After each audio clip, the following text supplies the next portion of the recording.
నమస్కారం LRT news కి స్వాగతం. బులెటిన్లో ముందుగా హెడ్లైన్స్. బడిబాట కార్యక్రమంలో పాల్గొన్న ప్రభుత్వ పాది శ్రీనివాస్.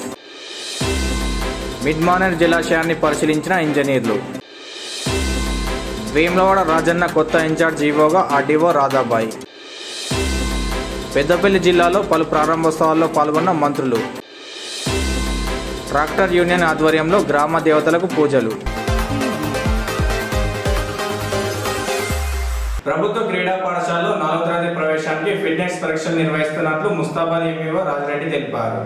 తెలంగాణ రాష్ట్ర వ్యాప్తంగా ఉన్న హకీంపేట, కరీంనగర్, ఆదిలాబాద్ ప్రభుత్వ క్రీడా పాఠశాలలో ఈ విద్యా సంవత్సరానికి సంబంధించి 4వ తరగతిలో ప్రవేశానికి దేహదారుఢ్య పరీక్షలు నిర్వహిస్తున్నట్లు ముస్తాబాద్ మండల విద్యాధికారి నిమ్మ రాజిరెడ్డి తెలిపారు. శుక్రవారం రోజున ఆయన మీడియాతో మాట్లాడుతూ పీఈటీలతో కలిసి ఆయన స్పోర్ట్స్ కళాశాలకు సంబంధించి పలు విషయాలు వెల్లడించారు. పోతుగల్ ప్రభుత్వ పాఠశాలలో 17, 18వ తేదీల్లో ప్రవేశం కోసం దేహదారుఢ్య పరీక్షలు నిర్వహిస్తున్నామని, 8 సంవత్సరాలు కలిగిన 3వ తరగతి పూర్తయిన విద్యార్థులు ఈ నెల 15వ తేదీ సాయంత్రం వరకు ఆన్లైన్లో దరఖాస్తులు చేసుకోవాలని, దరఖాస్తు చేసుకున్న విద్యార్థులు ఆధార్ కార్డు, పాస్పోర్ట్ సైజ్ ఫోటోలతో రావాలని కోరారు. మండల స్థాయిలో ఎంపికైన 20 మంది విద్యార్థులను జిల్లా స్థాయిలో ఎంపిక చేసి పాఠశాలల్లో ప్రవేశానికి పంపించనున్నట్లు పేర్కొన్నారు. కార్యక్రమంలో పీఈటీలు రాజశేఖర్, అనిల్ గౌడ్, పరశురాములు, శ్రీనివాస్, శ్యామ్ సుందర్, స్వప్న తదితరులు ఉన్నారు. హై స్కూల్లో పార్టిసిపేషన్ చేసినట్టయితే అత్యున్నత ప్రతిభ కనబరిచిన వారిని మేము రాజన్న సిరిసిల్ల జిల్లా స్థాయికి ఎంపిక చేయడం జరుగుతుంది. ఈ స్పోర్ట్స్ సెలక్షన్స్కై మేము లింకును వాట్సాప్ల ద్వారా మరియు ప్రెస్ మరియు ఎలక్ట్రానిక్ మీడియా ద్వారా అందరికీ తెలియజేస్తాము. ఆ లింకు ద్వారా మీరు ఆన్లైన్లో రిజిస్ట్రేషన్ చేసుకున్న వాళ్ళకు మాత్రమే పాల్గొనడానికి అర్హత కలిగి ఉంటుంది. కావున ప్రతి ఒక్కరు ఆన్లైన్లో రిజిస్ట్రేషన్ చేసుకొని పార్టిసిపేషన్ చేయగలరు. ప్రభుత్వము ప్రతిష్టాత్మకంగా భావించి చిన్న వయసులోనే క్రీడాకారులను గుర్తించి జాతీయ స్థాయిలో, అంతర్జాతీయ స్థాయికి ఛాంపియన్స్గా ఎంపిక చేయడం కొరకు 4వ తరగతి నుండే స్పోర్ట్స్ పాఠశాలలో అడ్మిషన్ కొరకై మండల స్థాయి, జిల్లా స్థాయి, రాష్ట్ర స్థాయిలో సెలక్షన్ జరుగుతుంది. అందులో భాగంగా మండల స్థాయిలో ముస్తాబాద్ మండలం నుండి 17వ తారీఖు, 18వ తారీఖు 2 రోజులలో జెడ్పీహెచ్ఎస్ పోతుగల్లందు నిర్వహించుకొరకు మండలంలో ఉన్నటువంటి అన్ని ఉన్నత పాఠశాలల పీడీలతో ఈరోజు సమన్వయ సమావేశం, తర్వాత ప్రిపరేటరీ మీటింగ్ చేయడం జరిగింది. ఇందులో విద్యార్థులు 2016 సెప్టెంబర్ 1 నుండి 31 ఆగస్టు 2017 లోపల జన్మించిన వారై 8 సంవత్సరాలు పూర్తి చేసుకుని 3వ తరగతి పూర్తి చేసినటువంటి ఉత్సాహవంతులైనటువంటి బాలబాలికలు అర్హులు. వారు మండల స్థాయిలో పాల్గొనుటకు వారి ఆధార్ కార్డు, బోనాఫైడు, తర్వాత పుట్టిన తేదీ సర్టిఫికేట్ తీసుకొని ఎంఆర్సి ముస్తాబాద్ నందు 16వ తారీఖు లోపల రిజిస్ట్రేషన్ చేయించుకున్నా లేదా మమ్మల్ని సంప్రదించినా కూడా వారికి అర్హత కలిగిస్తారు. బోయిన్పల్లి మండలంలోని మిడ్మానేర్ జలాశయాన్ని సెంట్రల్ ఇన్ఫర్మేషన్ సెక్రటరీతో పాటు కృష్ణా గోదావరి బేసిన్ ఇంజనీర్లు పరిశీలించారు. బోయిన్పల్లి మండలంలోని శ్రీ రాజరాజేశ్వర జలాశయం ప్రాజెక్టును central information and broadcasting joint secretary Chintal రాజన్తో పాటు చొక్కలింగం ఆధ్వర్యంలో సైంటిస్టులు Sudheer Kumar, Krishna Godavari basin organisation EE Dheeraj సింగాల్లు పరిశీలించారు. ప్రాజెక్టు కుడి, ఎడమ కాలువలను పరిశీలించి వివరాలు ఇంజనీర్లను అడిగి తెలుసుకున్నారు. ప్రాజెక్టు ప్రారంభమైనప్పటి నుండి వాటర్ ఇన్ఫ్లో, అవుట్ఫ్లో వివరాలు తెలుసుకుని ఏ ఏ ప్రాంతాలకు నీటిని పంపిస్తున్నారో డాటా సేకరించారు. ప్రాజెక్టు గేట్ల ద్వారా వాటర్ రిలీజ్ చేసే సమయంలో తీసుకునే జాగ్రత్తలను ప్రజలకు ఎలా చెప్తారని వివరాలు అడిగి తెలుసుకున్నారు. ప్రాజెక్టు కింది ఆయకట్టు వివరాలతో పాటు ప్రాజెక్టు వివరాలు, క్షేత్రస్థాయిలో ప్రాజెక్టు పరిశీలన అనంతరం సెంథిల్ రాజన్ మాట్లాడుతూ ప్రధానమంత్రి కృషి సంచాయ్ యోజనలో భాగంగా హర్ ఘర్ జల్ హర్ ఖేతీ పానీ పథకంలో భాగంగా ప్రాజెక్టును పరిశీలించామని, మరో 2 రోజుల పాటు రాజరాజేశ్వర ప్రాజెక్టు నుండి వాటర్ వెళ్లే ఇతర ప్రాజెక్టులను కూడా పరిశీలించి కేంద్ర ప్రభుత్వానికి నివేదిక అందజేయనున్నట్లు వివరించారు. ఆయన వెంట ప్రాజెక్టు ఈఈ జగన్, డిఈలు రాజు, శ్రీనివాస్, ఏఈలు రాధిక, అనుపమ, వర్క్ ఇన్స్పెక్టర్ రాజేష్ తదితరులు ఉన్నారు. ప్రభుత్వ పాఠశాలలో కార్పొరేట్ విద్యను అందించడానికి రాష్ట్ర ప్రభుత్వం కృషి చేస్తుందని ప్రభుత్వ పాది శ్రీనివాస్ అన్నారు. ప్రభుత్వ పాఠశాలల్లో కార్పొరేట్ స్థాయి విద్య అందించడమే ప్రజాప్రభుత్వ లక్ష్యమని రాష్ట్ర ప్రభుత్వ పాది శ్రీనివాస్ పేర్కొన్నారు. శుక్రవారం రోజున వేములవాడ పట్టణంలోని జిల్లా పరిషత్ ఉన్నత పాఠశాల ఆవరణలో జరిగిన బడిబాట విద్యార్థులకు అక్షరాభ్యాసం కార్యక్రమంలో పాల్గొన్నారు. ఈ సందర్భంగా విద్యార్థులకు దుస్తులతో పాటు పాఠ్య పుస్తకాలను పంపిణీ చేశారు. అనంతరం ఆయన మాట్లాడుతూ ముఖ్యమంత్రిగా రేవంత్ రెడ్డి విద్యార్థులకు మెరుగైన వసతులు అందించడమే లక్ష్యంగా ముందుకు వెళ్తున్నారని, ఇప్పటికే రాష్ట్రంలోని గురుకులాలలో డైట్ ఛార్జీలు, కాస్మోటిక్ ఛార్జీలు పెంచారని గుర్తు చేస్తూ రాష్ట్రంలోని విద్యార్థులందరికీ ఒకే రకమైన నాణ్యమైన రుచికరమైన పౌష్టికాహారాన్ని అందజేయడానికి మెను తయారు చేసే విధానాన్ని పరిశీలిస్తున్నామని పేర్కొన్నారు. ఉపాధ్యాయులు చెప్పే విషయాలను వినడమే కాకుండా తల్లిదండ్రుల నమ్మకాన్ని వమ్ము చేయకుండా ముందుకు పోవాలని పిలుపునిచ్చారు. ప్రభుత్వం నాణ్యమైన ఉపాధ్యాయులతో విద్యాబోధన చేస్తుందని, విద్యారంగానికి పెద్దపీట వేస్తూ ప్రజాప్రభుత్వంలో డిఎస్సి ద్వారా ఉపాధ్యాయ నియామకాలను చేపట్టిన విషయాన్ని సందర్భంగా గుర్తు చేశారు. ఎందుకంటే గత సంవత్సరం ఎప్పుడైతే కరెంట్ బిల్లు జియో రాకన్నా ముందు ₹1,00,000 ఉండే, దెన్ ఆఫ్టర్ గవర్నమెంట్ ఉచితంగా ప్రభుత్వ బళ్ళకు ఉచితంగా కరెంట్ అన్న తర్వాత ఆ కరెంట్ బిల్ మాఫ్ అయిపోయింది. ఇప్పుడు వచ్చే కరెంట్ బిల్ కూడా 0 అయింది. కావున గవర్నమెంట్కి, రేవంత్ రెడ్డి గారికి, మా ఎమ్మెల్యే ఆది శ్రీనివాస్ గారికి ధన్యవాదాలు మా పాఠశాల తరఫున తెలుపుతున్నాం. Thank you. బడిబాట కార్యక్రమాన్ని ముగించుకొని నిన్నటి నుంచి బళ్ళు తిరిగి ప్రారంభమవుతున్న క్రమంలో మా ఊరు మాబడి అన్న నినాదంతోటి ప్రభుత్వ పాఠశాలలోనే చదవాలని చెప్పేటటువంటి సంకల్పంతోటి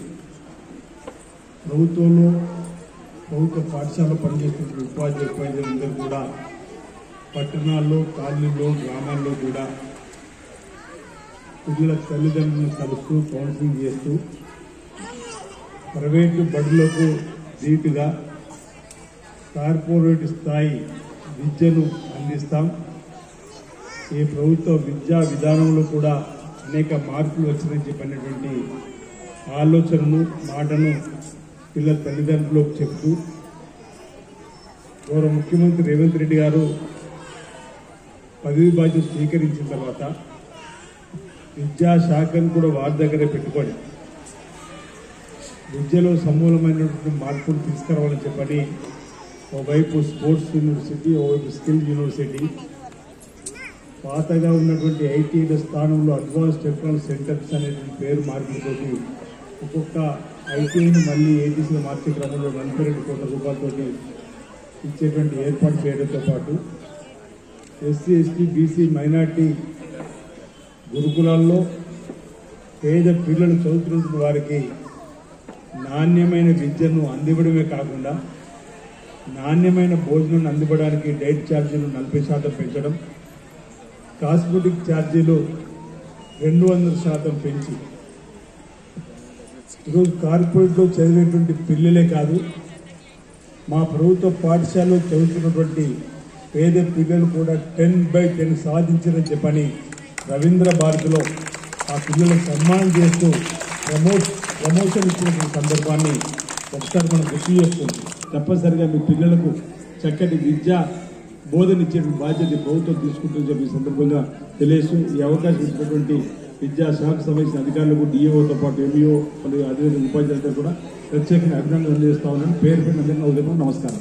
పెద్దపల్లి జిల్లాలో పలు ప్రారంభోత్సవ కార్యక్రమాలకు మంత్రి పొంగులేటి శ్రీనివాస్ రెడ్డి, శ్రీధర్ బాబు హాజరయ్యారు. పెద్దపల్లి జిల్లా ఎలిగేడు మండలంలో జరిగిన పోలీస్ స్టేషన్ ప్రారంభోత్సవ కార్యక్రమానికి రాష్ట్ర రెవెన్యూ శాఖ మంత్రి పొంగులేటి శ్రీనివాస్ రెడ్డితో పాటు ఐటీ సమాచార శాఖ మంత్రి దుద్దిల్ల శ్రీధర్ బాబులు హాజరయ్యారు. వీరితో పాటు హాజరైన స్థానిక శాసనసభ్యులు చింతకుంట విజయ రమణారావు, ఎమ్మెల్సీ భానుప్రసాద్ రావుతో పాటు రామగుండం శాసనసభ్యులు రాజ్ ఠాకూర్ సిపి చేతుల మీదుగా ప్రారంభోత్సవ కార్యక్రమాలు నిర్వహించారు. దీంతో పాటు పెద్దపల్లి మున్సిపల్ పరిధిలో ఉన్న చందంపల్లిలో ఇందిరమ్మ ఇండ్ల ప్రారంభోత్సవ కార్యక్రమాన్ని వారి చేతులుగా నిర్వహించారు. అనంతరం వారు మాట్లాడుతూ తెలంగాణ రాష్ట్ర ప్రభుత్వం ఆధ్వర్యంలో ముఖ్యమంత్రి రేవంత్ రెడ్డి ప్రజాపాలనలో భాగంగా పేద ప్రజలకు ఇందిరమ్మ ఇండ్లు నిర్మించే వినూత్న కార్యక్రమాన్ని ప్రారంభించారని, దీనివల్ల ప్రతి పేదింటి సొంత ఇల్లు కల నెరవేరుతుంది అని ఈ సందర్భంగా వారు పేర్కొన్నారు.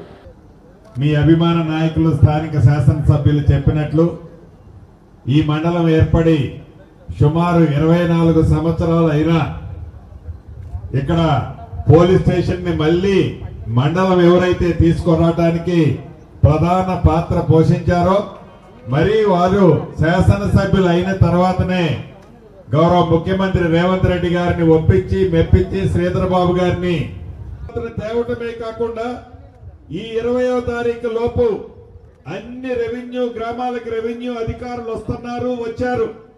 మీ సమస్యలు మీ గ్రామంలోనే వచ్చి తీసుకొని మీ దగ్గరే పరిష్కరిస్తారు. ఏ ఒక్క వ్యక్తి కూడా ఆలి మెడలో ఉన్న తాలిని అమ్ముకొని కోర్టుల చుట్టూ తిరగకుండా ఉండే విధంగా ఈ భూభారతి చట్టంతో ప్రతి సమస్యని పరిష్కరించే విధంగా ఈ చట్టం తెచ్చుకున్నాం. వేములవాడ రాజన్న ఆలయ కొత్త ఇన్ఛార్జ్ జీవోగా డిఆర్డీఓ రాధాబాయ్ బాధ్యతలు చేపట్టారు. వేములవాడ శ్రీ రాజరాజేశ్వర స్వామి ఇన్ఛార్జు కార్యనిర్వహణ అధికారిగా డిఆర్డీఓ రాధాబాయ్ బాధ్యతలు చేపట్టారు. శుక్రవారం రోజున జరిగిన కార్యక్రమం సందర్భంగా ఆమె ముందుగా వేములవాడ రాజన్నను దర్శించుకొని ప్రసాదాలు స్వీకరించారు. ఈ సందర్భంగా కళ్యాణ మండపంలో వేద ఆశీర్వాదం అనంతరం ఏఈఓ శ్రీనివాస్ ఆర్డీఓ రాధాబాయిని శేషవస్త్రం అందజేసి లడ్డు ప్రసాదాలతో సత్కరించారు. రాజన్న ఈవోగా విధులు నిర్వర్తించి దేవాదాయ శాఖ రాష్ట్ర కార్యాలయం మల్టీ జోన్ డీసీగా బదిలీపై వెళ్లిన వినోద్ రెడ్డి కుటుంబ సమేతంగా దర్శించుకున్నారు. ఈ సందర్భంగా వారిని ఘనంగా వీడ్కోలు పలికారు.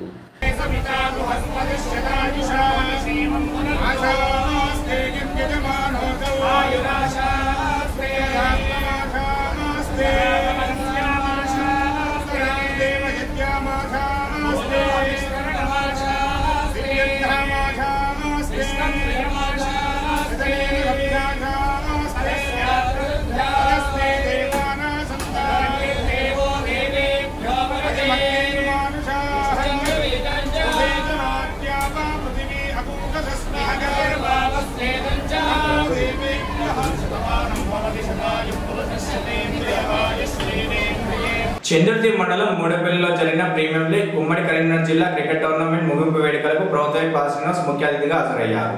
క్రీడలతో మానసిక శారీరక ఉల్లాసం కలుగుతుందని ప్రతి మండలానికి క్రీడా మైదానం ఏర్పాటుకు తన వంతుగా కృషి చేస్తారని ప్రభుత్వ విప్ ఆది శ్రీనివాస్ పేర్కొన్నారు. చంద్రుతి మండలం మూడపల్లి గ్రామంలో నిర్వహించిన మూడపల్లి ప్రీమియర్ లీగ్ ఉమ్మడి కరీంనగర్ జిల్లా village to village cricket tournament ముగింపు బహుమతి ప్రదానోత్సవ కార్యక్రమాలకు ఆది శ్రీనివాస్ ముఖ్య అతిథిగా హాజరయ్యారు. మొదటి స్థానాన్ని కైవసం చేసుకున్న తంగళ్లపల్లితో పాటు రెండవ విజేత మూడపల్లి జట్లకు బహుమతులు అందజేసిన అనంతరం ఆది శ్రీనివాస్ మాట్లాడుతూ క్రీడల వల్ల శారీరక దృఢత్వంతో పాటు స్నేహ సంబంధాలు పెంపొందుతాయని, అదేవిధంగా మానసిక శారీరక దృఢత్వం కూడా పెంపొందుతుందని ఈ సందర్భంగా పేర్కొన్నారు. క్రీడాకారులను తన వంతుగా సహకరించుతారని, ప్రతి మండలానికి స్టేడియం ఏర్పాటు కోసం ప్రభుత్వంతో మాట్లాడి నిధులను కేటాయిస్తారని సందర్భంగా పేర్కొన్నారు. రాష్ట్రంలో క్రీడా యూనివర్సిటీ ఏర్పాటు కోసం ముఖ్యమంత్రి రేవంత్ రెడ్డి కృషి చేస్తున్నారని ఈ సందర్భంగా గుర్తు చేశారు.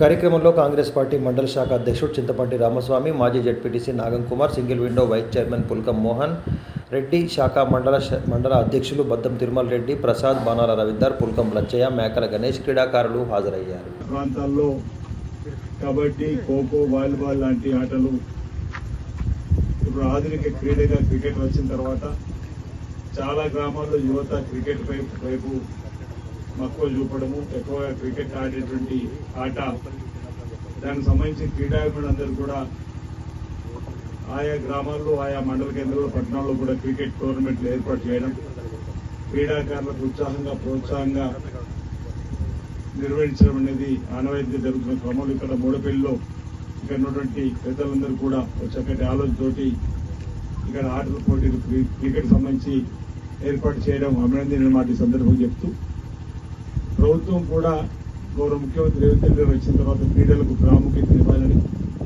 సీఎం కప్ పేరిట 31 జిల్లాల్లో కూడా క్రీడా జ్యోతిని తీసుకుని వచ్చి క్రీడలకు స్ఫూర్తినిచ్చే విధంగా, క్రీడాకారులు ఒక ధైర్యాన్ని నింపే విధంగా కూడా సీఎం కప్ అన్ని జిల్లా కేంద్రంలో రావడం, నేను కూడా సిరిసిల్ల జిల్లాకు వచ్చినప్పుడు గౌరవ కలెక్టర్, గౌరవ ఎస్పీ గారితో సహా క్రీడాకారులందరూ కూడా అనేక మంది వచ్చిన క్రమంలో క్రీడా జ్యోతిని స్వాగతించి, అదేవిధంగా కోట్లాలో కూడా అక్కడి చదివిన వాడిగా అక్కడికి వెళ్ళినప్పుడు 3-4 వేల మంది, నరసింహరావు గారు అక్కడ ఇన్ఛార్జ్ ఉంది, 3-4 వేల క్రీడాకారులు మాకు స్టేడియం లేదని చెప్పండి, అది గత ప్రభుత్వం ఉన్న పాలకులు ఎందుకు వెళ్ళారు సిరిసిల్లలో కూడా. కాబట్టి సిరిసిల్ల, వేములవాడతో కోట్లలో కూడా ఒక 5-6 ఎకరాలు ఇవ్వాలని ఇద్దరి కలెక్టర్ గారితో మాట్లాడి ఇక్కడ ఆల్రెడీ 2 ప్రాంతాలు ఇచ్చారు. అక్కడ కూడా కలెక్టర్ గారికి ఇవ్వడం, వీలైతే తొందరలో అది కూడా ఒక కారిడార్ గా ఈ 3 స్టేడియాలకు సంబంధించి సురేష్ రెడ్డి గారిని కూడా రమ్మనేటువంటి కార్యక్రమం చెప్పినాం. ఈ 3 స్టేడియాలు కూడా ఒకే రూపంలో ఒకేసారి నిధులు కూడా మంజూరు కావడానికి అవకాశం ఉంది. పునరావుపేట మండలం సుద్దాల ట్రాక్టర్ యూనియన్ ఆధ్వర్యంలో శుక్రవారం రోజున గ్రామ దేవతలకు మొక్కులు చెల్లించుకున్నారు. కోనరావుపేట మండలం సుద్దాల గ్రామ ట్రాక్టర్ యూనియన్ ఆధ్వర్యంలో పంటలు బాగా పండి గ్రామస్తులంతా సుఖ సంతోషాలతో ఉండాలని వేడుకుంటూ గ్రామ దేవతలకు మొక్కులు చెల్లించుకునే కార్యక్రమాన్ని నిర్వహించారు. సకాలంలో వర్షాలు కురవాలని, పంటలు బాగా పండి రైతులంతా సంతోషంగా ఉంటేనే ట్రాక్టర్ల యాజమానులకు కూడా లాభసాటిగా ఉంటుందని సందర్భంగా వారు పేర్కొన్నారు. పంట పొలాలను చదువు చేసే క్రమంలో ఎలాంటి ప్రమాదాలు జరగకుండా, మోటార్లకు ఎలాంటి ఆటంకం కలగకుండా చూడాలని అమ్మవారిని వేడుకున్నట్లు పేర్కొన్నారు. కార్యక్రమంలో ట్రాక్టర్స్ యూనియన్ అధ్యక్షులు నీరటి సంజీవ్, ఉపాధ్యక్షులు శంకర లక్ష్మణ్, కార్యదర్శి చిట్యాల బాబు, యూనియన్ సభ్యులు, గ్రామస్తులు హాజరయ్యారు.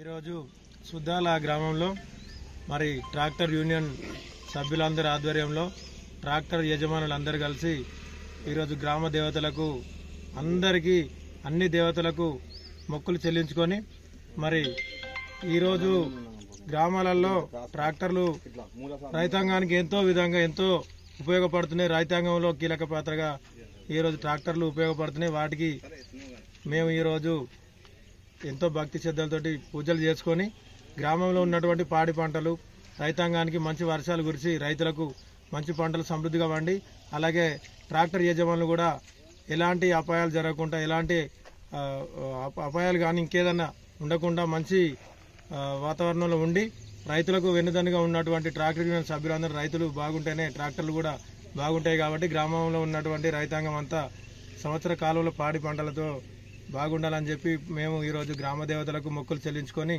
కుటుంబ సభ్యుల్లాగా ట్రాక్టర్ ఓనర్లు, డ్రైవర్లు, ట్రాక్టర్ సంబంధించిన అందరం ఒక కుటుంబంగా ఉండి ఈరోజు ఒక పండుగ వాతావరణంలో చేసుకొని మొక్కులు చెల్లించుకోవడం జరిగింది. ఇవే ఈనాటి ఎల్ఆర్టీ న్యూస్. తిరిగి ప్రసారమయ్యే వార్తల్లో మళ్ళీ కలుసుకుందాం. అందరికీ నమస్కారం.